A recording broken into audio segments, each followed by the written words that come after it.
আগামী 12 ফেব্রুয়ারি অনুষ্ঠিত হতে যাচ্ছে ত্রয়োদশ জাতীয় সংসদ নির্বাচন। তাই আগামী 11 থেকে 12 ফেব্রুয়ারি নির্বাচনের ফলাফল ঘোষণা না হওয়া পর্যন্ত ভোটারদের সতর্ক ও সজাগ থাকতে হবে, এমনটাই আহ্বান জানিয়েছেন ব্রাহ্মণবাড়িয়া 2 আসনের স্বতন্ত্র প্রার্থী ব্যারিস্টার রুমিন ফারহানা। বলেন, কেউ যেন ভোট চুরি করতে না পারে। প্রত্যেককে যার যার কেন্দ্রের পাহারায় থাকতে হবে, কারণ ভোটারদের একটা ভোট তাদের এলাকার উন্নয়ন ও ভবিষ্যৎকে নিশ্চিত করবে।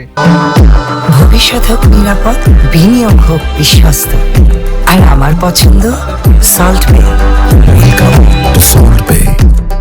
শুক্রবার সন্ধ্যায় সরাইল উপজেলার পাকশিমুল ইউনিয়নের 5 গাঁও গ্রামবাসীদের সঙ্গে আয়োজিত নির্বাচনী জনসভায় তিনি এসব কথা বলেন। ব্যারিস্টার রুমিন ফারহানা বলেন, বহু বছর পর ভোটাররা নিজেদের পছন্দের প্রার্থীকে বেছে নেওয়ার সুযোগ পেয়েছে। সেই সুযোগ কোনোভাবেই হারাতে দেওয়া যাবে না। তার বাবা ভাষা সৈনিক অলি আহাদের কথা স্মরণ করে বলেন, 1973 সালে তিনি ব্রাহ্মণবাড়িয়া 2 আসন থেকে নির্বাচিত হয়েছিলেন, কিন্তু তাকে কাজ করতে দেওয়া হয়নি। তাই আগামী 11 ফেব্রুয়ারি থেকে 12 ফেব্রুয়ারি নির্বাচনের ফলাফল ঘোষণা না হওয়া পর্যন্ত ভোটারদের সতর্ক ও সজাগ থাকতে হবে। তিনি বলেন, হাঁস হলো ভাগ্য পরিবর্তন ও নতুন শান্তির প্রতীক। তাই এলাকার উন্নয়ন ও জাগরণের লক্ষ্যে ভোটারদের ভোট হবে হাঁস মার্কায়। স্বাধীনতার 55 বছর চললেও এই আসনের অবহেলিত জনপদগুলোর আজও কোনো উন্নয়ন হয়নি। তাই তিনি এলাকার উন্নয়নে একটিবার সুযোগ চান। তিনি নির্বাচিত হলে এলাকার শিক্ষা, স্বাস্থ্য, উন্নত যোগাযোগ ব্যবস্থা সহ সামগ্রিক উন্নয়নে বলিষ্ঠ ভূমিকা রাখবেন বলে ভোটারদের দৃঢ় আশ্বাস দেন। প্রয়োজনে সরকারকে বাধ্য করবেন